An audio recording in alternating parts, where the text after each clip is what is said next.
लग्नाचे दागिने म्हणजे श्रीमंत पेशवाई दागिने, नाशिकचे सुप्रसिद्ध सराफ मयूर अलंकार सराफ।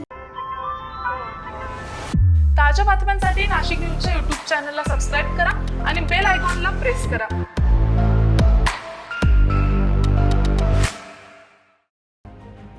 नाशिकच्या डॉक्टर वसंतराव पवार मेडिकल कॉलेजमध्ये लिफ्ट संबंधित अपघाताची घटना घडली असून एका महिला कर्मचाऱ्यांना दुखापत झाली आहे। त्यांच्यावर सध्या रुग्णालयात उपचार सुरू आहेत। मिळालेल्या माहितीनुसार ऑपरेशन थिएटर परिसरात काम करणाऱ्या महिला कर्मचारी ड्रम ठेवण्यासाठी लिफ्ट जवळ गेल्या असताना हा अपघात घडलाय।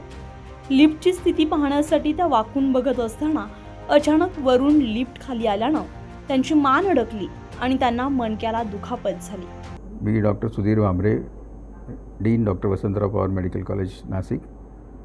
आज अनफॉर्च्युनेटली आमच्याकडे ऑपरेशन थिएटरमध्ये एक ज्या मावशी आहेत वॉर्डच्या, त्या ड्रम ठेवायला जी काही ड्रमची लिफ्ट आहे तिथे गेल्या आणि त्या लिफ्ट दरवाजातनं त्यांनी लिफ्ट कुठे हे वाकून बघायला सुरुवात केली असताना वरून लिफ्ट आल्यामुळे त्यांची मान त्या लिफ्टमध्ये अडकली आणि त्यांना मणक्याला इजा झाली आहे। त्यांना ICUमध्ये ॲडमिट करून इंट्युबेशन केलेलं आहे आणि त्यांच्यावरती इलाज चालू आहे।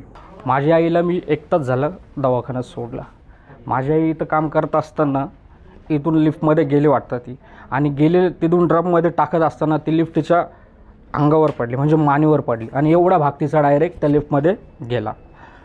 तर इथल्या लोकांनी मला काहीच सांगितलं नाही। एकाने मला सांगितलं की तुझ्या आईच्या इथं मानेवर लिफ्ट पडली, त्याच्यामुळे मला समजलं की इथं ती अडकली होती म्हणून। असं घटनेनंतर तातडीने वैद्यकीय पथकानं मदतकार्य करत जखमी महिलेला ICUमध्ये दाखल केलंय।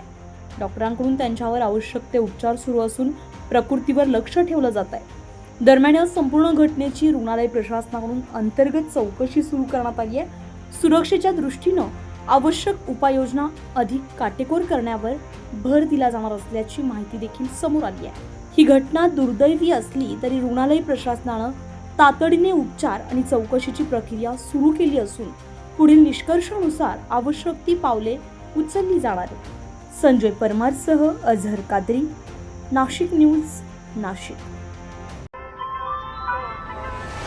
ताज्या बातम्यांसाठी नाशिक न्यूजच्या YouTube चॅनलला सबस्क्राईब करा आणि बेल आयकॉनला प्रेस करा।